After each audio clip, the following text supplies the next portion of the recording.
Welcome into the latest edition of Extra Time. We have Craig Burley, Frank Leboeuf and Stevie Nicol with us, and we have your questions. Thanks so much for sending them in. And we're having no speed dials to Greg Berhalter in this edition. Oh, let's phone Greg and see if the move's okay. What do you think, Greg? I'm thinking about making a move. How's it going to affect my national? Get up. Craig upset that Ricardo Pepi was asked whether he'd spoken to the national team. But all the pundits do that here. They always say when somebody's making a move abroad, generally out of America or out of North America, they say, "Have you spoken to the US men's national coach about it?" And I'm thinking, why the hell would we need anybody to speak to? Go and play well and the coach will call you. Stevie, do you remember this from your time coaching in MLS?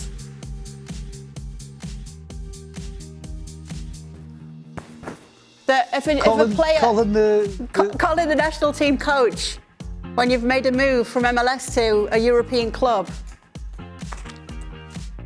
Why would they do that? What are they going to say? Well, it was... Greg Berhalter's going to say, hold on, Greg Berhalter's going to say, right, I'll tell you what, if you play well, I'll pick you, and if you're garbage, I won't pick you. There, there's a bit of advice for you.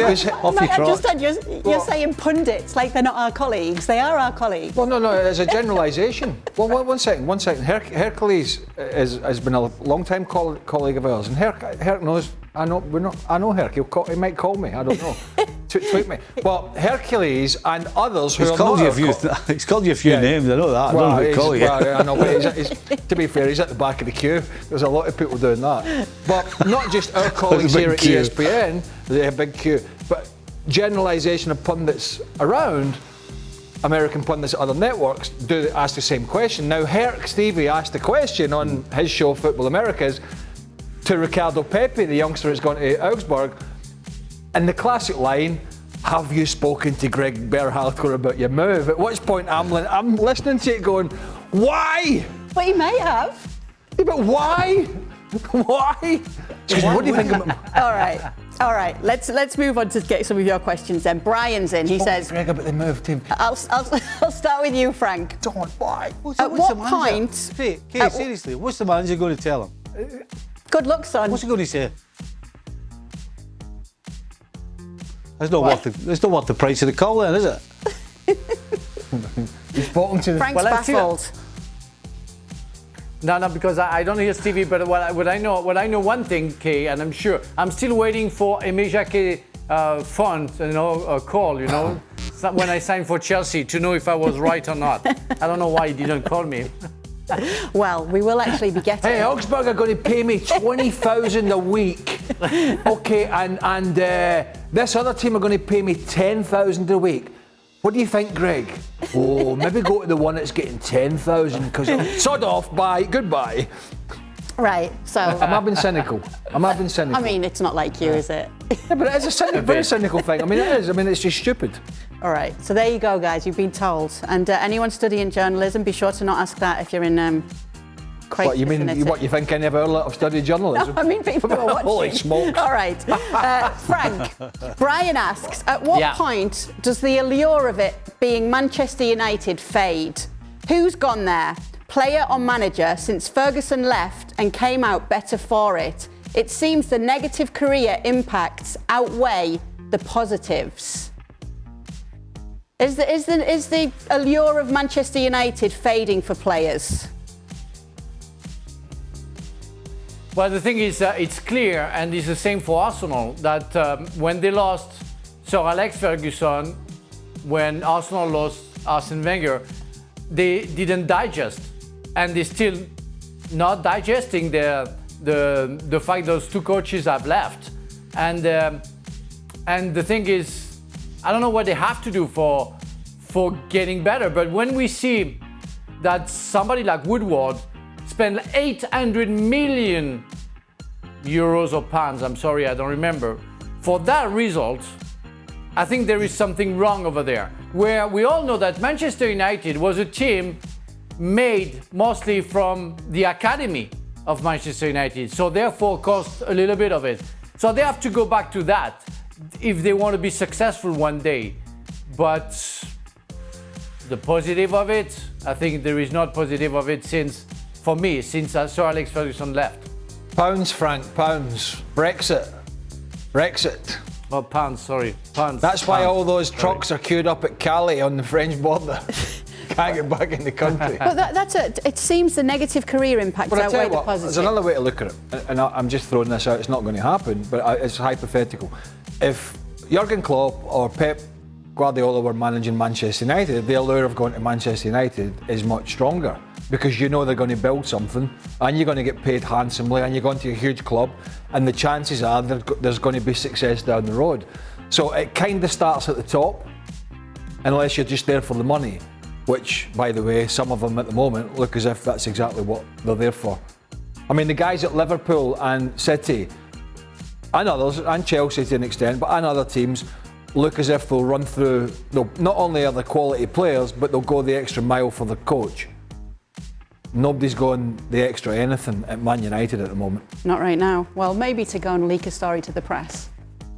Maybe then. That actually leads me on nicely to the next question, allegedly.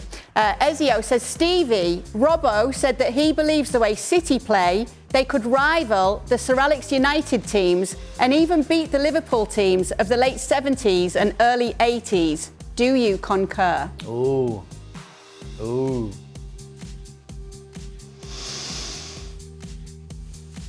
Well, it'd be interesting if they played two games.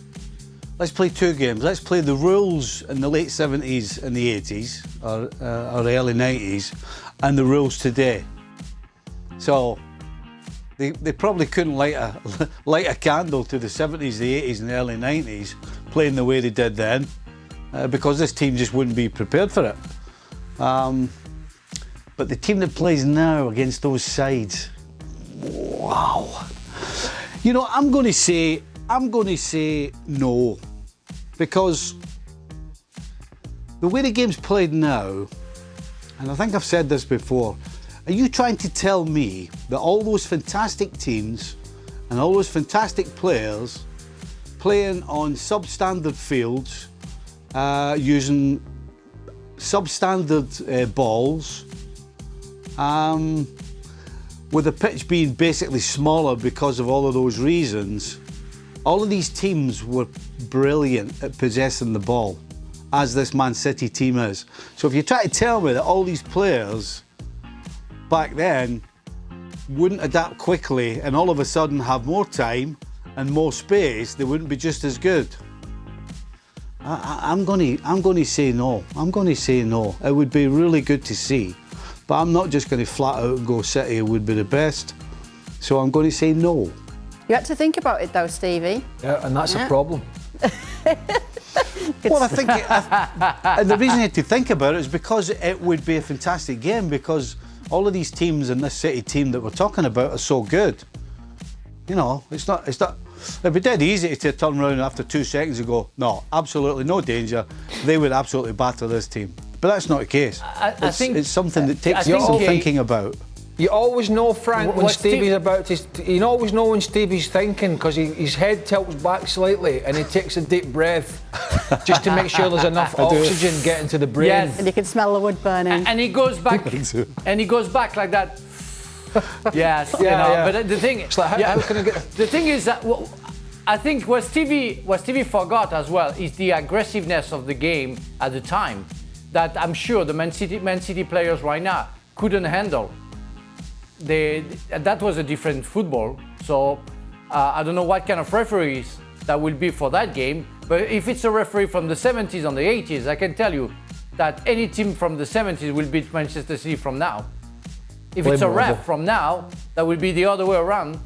Blame Robbo. Let's get Robbo on for an argument on this. I think they'd give anybody a game, but I think people quickly forget the past and just how good some of the teams actually were, and the conditions and everything else that Stevie mentioned. So I think it's like, it's always the here and now, isn't it? Oh, that's a great team, they must be the greatest.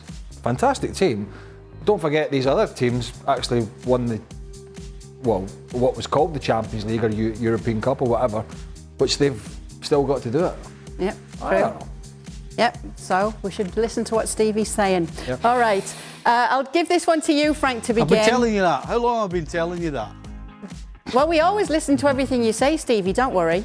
All right, for the guys, and I'll start with you, Frank. What would their managers have done if they did what Lukaku did?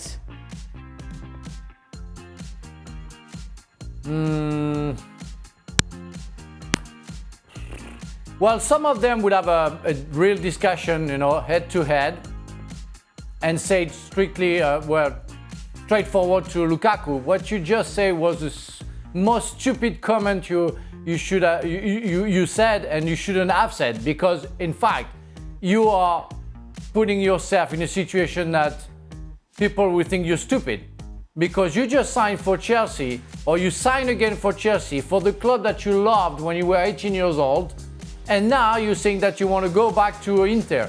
So that's stupid. So some of them would have an argument with him and say, you know what, I want you to play because you cost me so much money that you will show me that I was right to hire you. And even if you're stupid to make that comment, you still have to play to make sure that we can win. Some others maybe would have said, you know what, I don't want to see you anymore. Go back to Inter, I'll put you on the transfer market, I don't care, and I just hope that we're going to get the money back. Some of them, maybe. Stevie?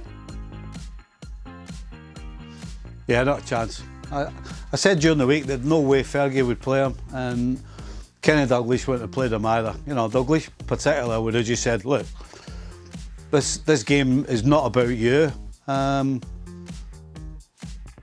it's unfair to take away everything from the rest of the team, and everybody's going to be coming to the game, and they're all going to be watching you, and the whole focus is going to be on you, and that's not good for the team. So Kenny Dalglish would not have played him in a heartbeat. Fergie would have kicked him up the backside and chucked him out the door. Oh well. It doesn't matter, it's 2-1. The score's 2-1 today. Because Frank and I thought he should have played, and Stevie didn't. So it's 2-1. 2-1 So today. He's beaten today. Stevie. Beaten today. Beaten today. Kenny and Fergie, so that's 3. So it's 3-2. I mean, that's a decent old. 3-2. All right. Decent old drop there from Stevie Nicol. Yeah. Can But anyway, they Never got up, Stevie. they dropped. To be fair, they only dropped another 2 points to Man City. It's only 10 now. But we've got discipline in the camp. By the okay. way, But it's all right. I don't want to to open all wounds. We've been over this all Stevie this played week. in the team though that could beat the new City, so it's fine. We're not opening all just a wounds here. fact. Just a fact. What? I just want to remind you that both you and I both predicted a 2-2 draw with Liverpool-Chelsea, and that was with Lukaku. Yeah, bravo. If you remember. No. But Craig I won wasn't because he predicted the other game as well. Yeah. No, I forget the other game. I'm talking about the Chelsea-Liverpool. We said, and we both thought that Lukaku would play, we said it would be 2-2. So... Yeah, but Craig said Put that in your I think he had pipe, as you good say. for Arsenal, Manchester City. Yeah. Right. Anyway, I'm glad that. It wasn't fun. It was an interesting story debate for a lot of people for a few days, which is sometimes quite nice in a time of quiet football fixtures and schedules. But it's gone now, isn't it? Well, Ritwick just brought it back up for us. It's gone. It's gone. All For right. the time being, it's gone. Everything's hunky-dory. It is. Everything's good. And, Tuchel's he's just massaging his back now, isn't he? No, they're fine. Lukaku had that lovely video. That's beautiful. Fine. Yeah. It's all roses now. And all we've got to make sure of in this City show. are panicking. Just let's not talk about Spurs. That's all we've got to make sure of, because Stevie and Frank in the main show tonight, they had a long, drawn-out debate about Tottenham Hotspur. Go and check it out. All right. For the guys, opinions on pundits back when they were players. Stevie. If they dared give you any stick, you hated them. Nice and simple. Because that's just the way it was. If somebody's criticising you in the press, then you want to get a hold of them, don't you? And give them the severe malky. Did you ever, Stevie? Once you cross over to the other side, pardon? Did you ever pull someone up on what they'd said about you? No, not when I was playing. When I was coaching the Revs, I did. I pulled a couple of guys up, reporters, just put them straight on a couple of things. Frank? Put them straight. Put them straight. Put them straight. Put them straight. Craig? Aye. No, I never had any problem, and even had two former players in France just before the World Cup final who said that they were very confident me playing at the back. So I called them, and after that, and I thanked them for their support. But I remember in England, what was I think it was your former teammate, Steve, maybe, or I don't know, the central defender, very good player. Hansen by Gallen. Alan Hansen. Fantastic player. Criticized me quite a few times, but I respected him because he was an absolute fantastic player. So I guess he knew what he was talking about. So I guess I had to say that sometime he was right, even if sometime I thought he was wrong. But that was fair enough. That was okay. Well, that's a big point, isn't it? There were only a few pundits that we'd all watch back in the day. I think it was only because you were French, Frank, to be fair. I don't think it was... That's what it is. That's why he was wrong. Yeah, I mean, I don't know, there's more games on now. There's more networks, more pundits. Social media. media. But yeah, I mean, it's look, I remember playing international games and back to back and flying from one country to another, and all the press pack on the same flight. And I'm not going to mention a name because he's not with us anymore, but the co-commentator on the TV was well known for giving the boys a bit of a slapping. And it's not easy to take it, but I'm afraid it's part of the job, isn't it? You got to take what you got, and if you feel it's personal, you can go and have a word with them and speak to them. But it's not nice. It's not nice getting your marks out of 10 in the newspaper from the journalists and all that. But it's part of the gig. It's kind of weird because Craig's talking about the internationals. It was different than playing in England, because with the Scotland team, I don't know whether Frank's press were the same, but when you played in the Scotland team and you played down in England, you were always the first to get criticised. If the team lost, it was always down to the Anglos. If you made a mistake, then they would jump on it. Whereas, if you were still playing in Scotland, not saying they wouldn't criticise anybody, but I'll tell you what, they went through us first. And if they couldn't pin us on anything, then they'd go to the boys that played in Scotland. Completely different. All right, let me end it here. Now that you are a pundit, Craig, has any player ever contacted you about something you've said about them? You don't have to say who. No, not player. Managers. Okay. Yeah. I've had a very interesting conversation with at least one high-profile manager, not recently, it was a few years ago. It was a phone call that I received at my house. I knew it was coming because it had been in the pipeline, but I knew it was coming, and it wasn't a very repeatable conversation from both sides. Did you end it amicably? No, it ended with him slamming the phone down. Oh dear. And me telling him, Craig, that I wouldn't be changing my stance on anything. Stevie? Okay, ask him about his brother-in-law, sorry. I mean, his uncle. Ask him about his uncle. My brother, ask me about my brother, which you haven't got. My brother-in-law and my uncle. Which one you want? I love that you said Kay, ask him as if you can't. Yeah, what do you want Kay to ask me? No, because I'm laughing, because I know the story.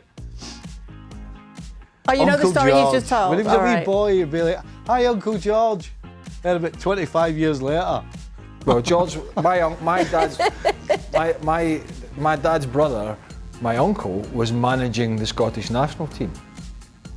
Former international footballer of some repute. Teammate of our old colleague Paul Mariner and that great Ipswich team.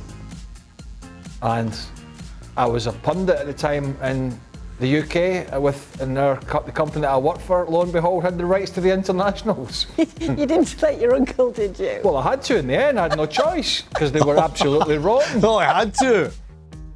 Hey, I had no choice unless I didn't want to do my job. I had no choice but to go in, full bang, and no holes barred, bash. And then I was at his son's. Then I was at his son's. I was at one of his son's wedding about a year or so later. They were fine. And the boy said to me, we were just wondering at what point you would turn the knife. Was this in a speech as well at the No. It was just we were having a drink at the bar. All right. They're okay about it. They were all right. It's fine. So he had a job to do. Frank, I feel like Scotland shouldn't have been as bad. But there you go. You know, that just shows you how honest Craig is. He even criticises family members. Frank, I feel like you had a story about this. What, my uncle? No. Yes, Euro 2016. I received a text from Didier Deschamps after a game that I was commentating for a French channel, and I wasn't very happy. So we talked about it.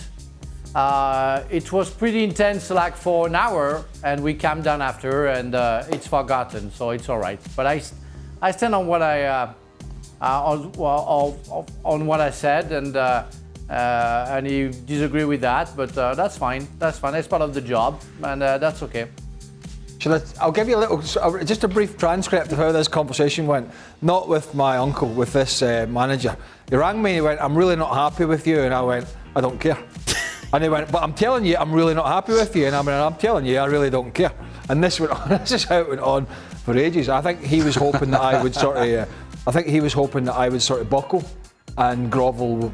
And maybe go back on air and say something. And have a grovelling apology to him, which is was just not going to happen. So, obviously, to this day, I still don't get any Christmas cards. But listen, once you cross to this side of the fence, then that's part of the gig, isn't it? And that's why you should never miss ESPN FC, because these guys are always telling the truth. At least their opinions, they're always very truthful opinions, whether you like them or not. Thanks so much for your questions on the latest edition of Extra Time. Be sure to always catch us. As you know, we are available 7 days a week.